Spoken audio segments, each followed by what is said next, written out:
past the guard, the open guard. Today we're just going to look at it from the half guard. So once we're in past someone's leg, one of the main things to worry about is, not to worry about, but one of the main things he can do on bottom is come close to this underhook. Of course, we're always going to try to look to pummel underneath, but some people are really tight with their elbow, so a good thing to do can be to grab the wrist. Alright, grab the wrist and then start fishing underneath the other wrist. Grab your hand and just get that hand behind his back. And once he's in close here and his back is off the ground, there's a lot of space to bring the hand behind his back and just go for a straight finish there.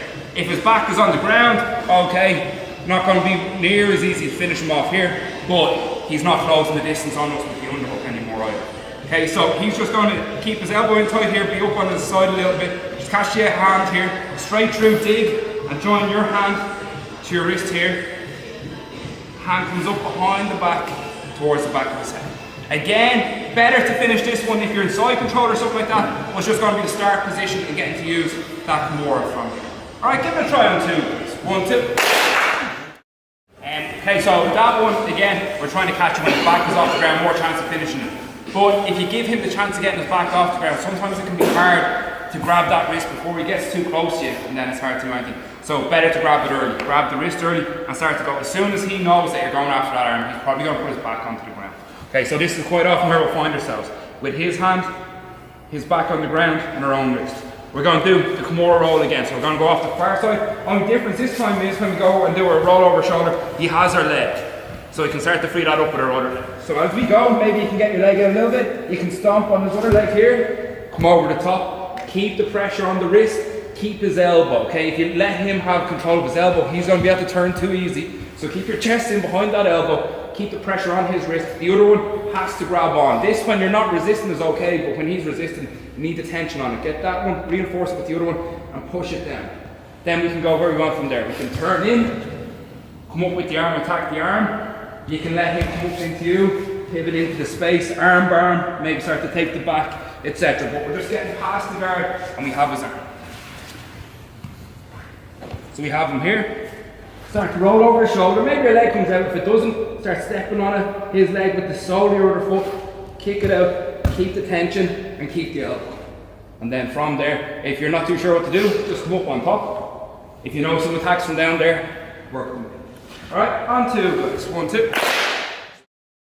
Quite often, if the person can't use the underhook the way they want, like if there's too much pressure on this side or if they're getting forced over that way, they'll use this hand to try to do a deep half guard. So he might put his hand under here and start hoisting us up. So, sometimes he tries to clear his head to come out the back door behind us, and this grip here, we'll start off with the same grip again, the Kimura. If he pushes us far enough that our leg almost goes over the far side, we're going to be okay here because we've got the arm. It's hard for him to finish off coming out behind us. If he only brings us up this far here, at least we have the arm and we can do similar to what we've done at the start, trying to finish this, or if ever his back comes off the ground, that gives us a better angle for it. So for the moment though, we're going to try to just pass over the head, lift the arm up. You can start finishing here. Quite often he'll keep his hand on the inside, grabbing onto his belt or something like that. And we're just going to step this foot here, up and over, and in. Lean straight back with the arm bar off the Kimura grip, and then start to finish. So if I didn't have the Kimura grip, what it might look like is when he comes underneath here, starts throwing us up, he comes out behind us, he's up on our back.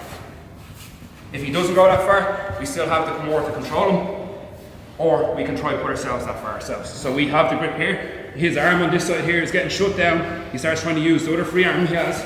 We come all the way up, try to pass over the head, and start bringing the shoulder up off the ground. Leg in, if he's holding on to something like a belt, or anything you can get, once you get your foot in, 2 feet are in, start to stretch your body back, and finish off that arm. Okay, so we get the grip, leg over the head, arm. Okay, on two guys, 1, 2. Deep half guard entry, and I'm going up and over his head. Sometimes we can end up around this side, like in a inverted half guard position, or sometimes if I was passing and I felt that he was getting too close with the arm here, he wasn't going for the deep half guard. In this case, he's coming up with an underhook, and we back steps, we can end up in the same sort of position. Just your legs to me, Jane, please. Yeah. So whatever way we end up there, try to keep your knee in. We can do starting off here. So instead of the half guard, with us facing this way, it's half guard looking over here. Most often he's going to turn in with this underhook again. So it's the underhook just on the other side now. If we give him this, it's not the end of the world, but best to shut him down before he gets too close, in most cases. Right, so while he's still got a little bit of space here, we're going to grab the wrist, same again, and we're going to roll over our shoulder. Going to pull his legs towards us and take the nearer one. If you can, triangle, so your foot goes behind his knee, triangle with your legs, and your laces go on his laces, and stretch him out. And that just locks his hip where it is, and makes it hard for him to undo the lock you have in his back here. So the hand here, he's going straight up behind his head then. If you can get far enough to make him tap, brilliant, depending on how flexible he is. You have the control here, you can just grab his hip escape, other foot in, start climbing up his body, under hook, see that. So we were in the half guard here, but we stepped over the side. Wrist, an elbow, same as before, and then we roll over his shoulder. He's probably going to hold on to your leg. If he doesn't hold on to your leg, we're just out into the Kimura roll anyway, which is fine. If he does, as we go upside down, the near one is what we're going to go after. This one here, step over it. Then with the leg that's in the centre over, triangle with your legs and laces to laces. Keeping this grip all the time. Once you keep it down this way a good bit, we can just force the hand to the back of his head for a tap. If he's really flexible, or if you don't have as much control as you want, we can keep this hand here, so it's going to be out of the way when we go to choke him. Grab his hip, keep your hook, hip escape, hip in, his hand stuck behind his back, just climb it up, and then finish in here. Alright, just relax now. So invert the half guard with the Kimura. Rolling over, taking the near leg, hook, triangle, and stepping away. Finish, or start taking it back. His arm stuck behind his back, easy finish. Alright, give it a try on two, guys. 1, 2.